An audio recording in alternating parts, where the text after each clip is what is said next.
Aujourd'hui, nous partons sur une recette très simple et très bonne. C'est du cabillaud qui sera cuit au four avec des tomates cerises, une petite sauce vinaigre, miel, très agréable. Et j'accompagnerai cela d'un peu de... Non, ça on s'en fout. Ça se prépare rapidement, c'est une de mes recettes préférées. On va bien s'amuser. Pour ce faire, je vais avoir besoin donc de cabillaud, mais n'importe quel poisson blanc fera l'affaire. Des tomates cerises, un peu de menthe pour une petite garniture à la fin, le citron dont on va utiliser le zeste, une échalote et 2 petites gousses d'ail, du vinaigre de cidre si vous n'en avez pas, le vinaigre de vin rouge fait l'affaire, et un peu de miel. Et c'est parti. Et bien sûr, 200 degrés. Première étape, on travaille notre échalote et notre ail.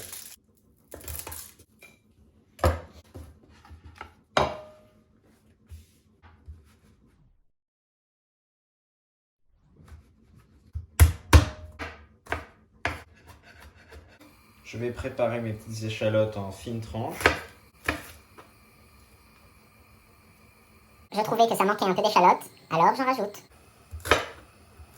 Si en revanche vous pensiez qu'il y avait déjà assez d'échalotes, exprimez votre mécontentement via un commentaire. Place maintenant à nos petites tomates que je coupe en deux tout simplement. Je prépare alors ma petite sauce. C'est pas vraiment une sauce, plus un condiment. Huile d'olive, vinaigre de cidre, un peu de miel, un peu de sel, un peu de poivre, une pointe de soja et je mélange. On obtient donc un mélange qui a une jolie couleur dorée, bronze en fait. On goûte. Le sucré s'équilibre bien avec l'acide. Il y a du goût. Le sel permet à tout le monde de bien s'exprimer. On est bon. La mise en place est terminée. On envoie. L'assemblage va se produire dans ce joli petit plat en verre. On compose donc notre tableau en commençant par les échalotes et l'ail. On rajoute les tomates par-dessus. Et finalement, notre petit condiment, vinaigre miel. On mélange un peu. On va enfourner 15 minutes à 200 degrés afin que les tomates libèrent un peu leur jus et que les échalotes soient translucides. C'est parti. Cela fait 15 minutes. Jetons un œil. Ah bah oui, je suis un peu bête.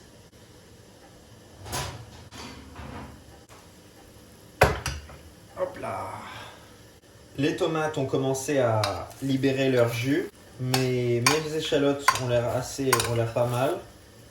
Les arômes qui se dégagent sont puissants. C'est l'heure d'y mettre notre poisson.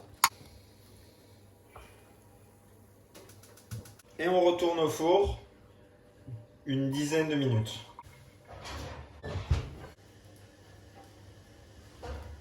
De très beaux parfums qui se dégagent du plat. Je vérifie que mon poisson est bien cuit. On dirait que oui, hein.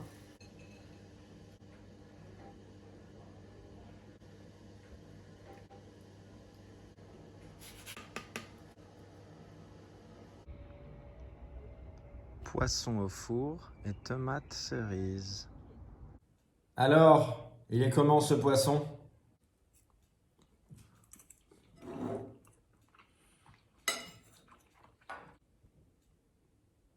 Il est comme ça.